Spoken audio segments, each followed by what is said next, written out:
Chapter 4. Sarah blinked, her eyes opening to a new world. It took a few moments for her eyes to adjust, but when they did, she could see how different everything was. Gone was the soft bedroom carpeting, replaced by a hard, cold floor. When she tapped her fingernails against it, a metallic clink echoed through the room. The sound reminded her of hot summer days at school, Morse coding messages to friends through the echoing demountable walls. Except this was definitely not summer, and she was absolutely not in school. Come to think of it, she'd prefer school to this unknown right now. Pushing herself up off the ground, she scrambled across to the nearest wall and tucked her knees up into her chest. It was then that she noticed the unfamiliar rustle of new clothes. She was dressed in a green khaki jumpsuit with black rubber-soled shoes and her name stitched on her left breast pocket. As she ran her fingers across the fabric, not entirely sure she wasn't hallucinating, her fingers sparked in that way hands under Doonas did when the static got too much. High above her head, she could see multiple slivers of light by the ceiling. They reminded her of air vents, something from a futuristic movie.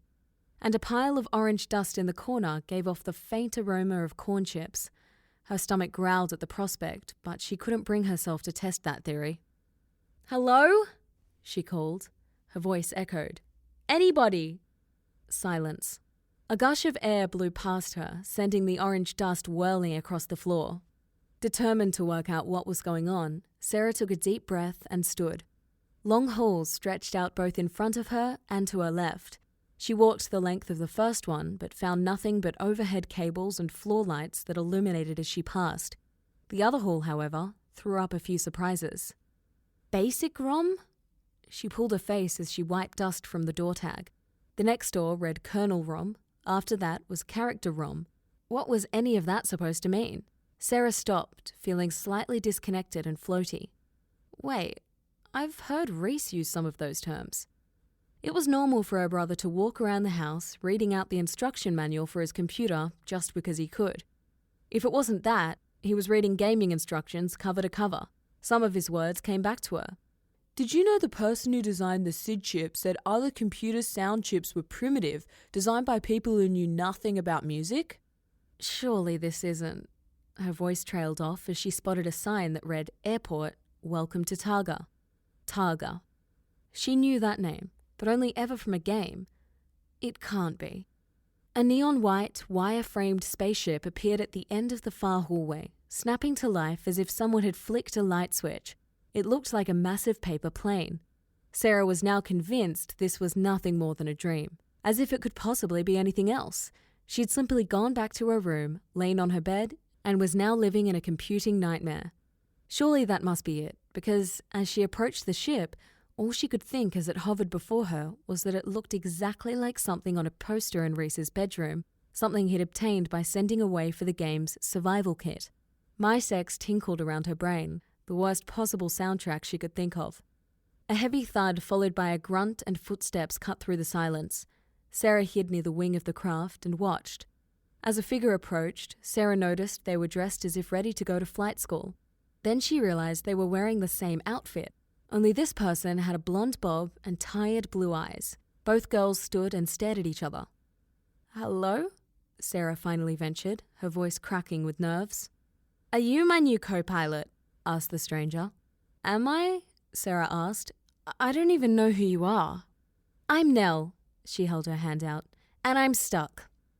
"Sarah," Sarah shook her hand. "What do you mean you're stuck?"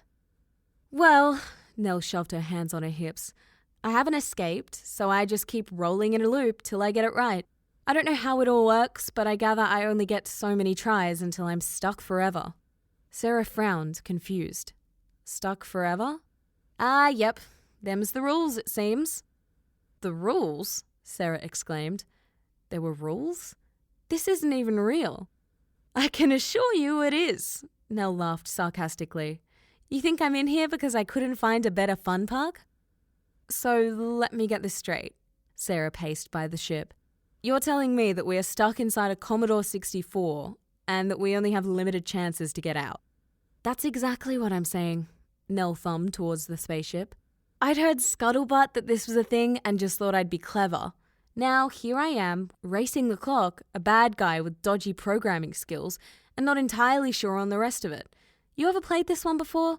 I could really do with getting the hell out of here. What was this? Nightmare on Commodore 64 Street? I can't be stuck in here. I've got a job to go to next week. I've got videos due back at Video Easy. Oh no, Dad is going to kill me if we get another late fine. His exact words had been, "I'll hock that record player to pay the fines." Sarah cringed. I guess we better get going then. Nell climbed up onto the wing and slipped into one of the seats at the front of the craft. Come on. It was at this moment that Sarah regretted mocking Rhys and his love of computers. Sure, he was still completely annoying, and she was sick of him interrupting whenever her friends visited, but still, a pang of sadness squeezed at her chest. She wished she'd paid more attention, maybe even joined him when he'd asked her to. Without him here, she had no idea how she was going to do this. Before she could wallow too much, the spaceship whirred to life and a screen set into the side of the vessel lit up, displaying text which was accompanied by a sequence of shrill bleep sounds. Message received. Craft for sale. Be thankful you missed the intro. It's a crash landing sequence. Thought I was done for when I first arrived. Now, let's go, Nell called for her. You can either stay there forever or come with me. Sarah watched on as the dot matrix message changed. Price 5,000 credits. Do you want to buy? 5,000 credits? Sarah shouted. What are they? Dollars? I don't have that kind of money. Nobody has that kind of money. Nell leant across and shouted through the window. Actually, you do. Check your pockets. Huh? Sarah patted herself down.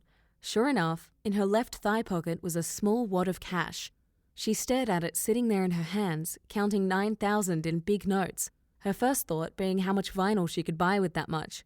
When Nell called to her again, she scrambled towards the ship, having decided that, yes, she was going to have to do this. What choice did she have?